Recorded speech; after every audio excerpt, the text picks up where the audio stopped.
Hello, নমস্কার বন্ধুরা।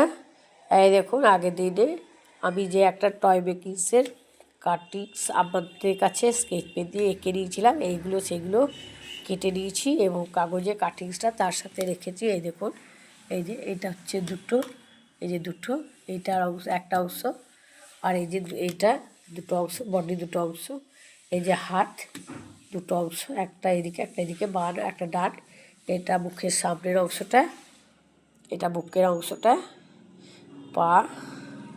পায়ের অংশ, এই যে বুকের কাটিংস, পায়ের কাটিংস, হাতের কাটিংস, হাতের তালু কাটিংস, এই যে হাতের তালু, এই যে, আর এই যে এগুলো পায়ের তালু।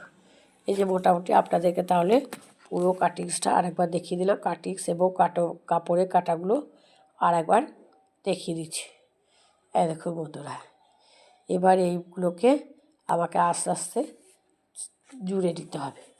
যেমন এইটা হচ্ছে বুকের অংশ, এটা বুকের অংশ, এইখান থেকে বুকের অংশ, এখান থেকে এই যে হাত বসবে, এই যে হাত, এই হাতের অংশটা বসবে এইভাবে হাত।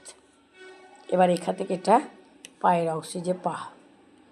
এবারে হাত পা এগুলো সেলাই করতে হবে, এই দুটো একসাথে সেলাই করতে হবে, এই যে পিছনে এই দুটো একসাথে, এইভাবে আপনাদেরকে দেখিয়ে দিলাম মোটামুটি কাটিংসটা কীভাবে হয়েছে। এবার আস্তে আস্তে এগুলোকে আমি সেলাই করব। এবার আপনাদেরকে পরবর্তী অংশে সেলাইয়ের পর্বটা দেখাবো। আজকে বন্ধুরা এতদূর পর্যন্ত থাকলো, পরের দিন আমি আপনাদেরকে আবার সেলাইয়ের অংশটা দেখাবো, কীভাবে সেলাই করছি সেটা দেখিয়ে দেবো।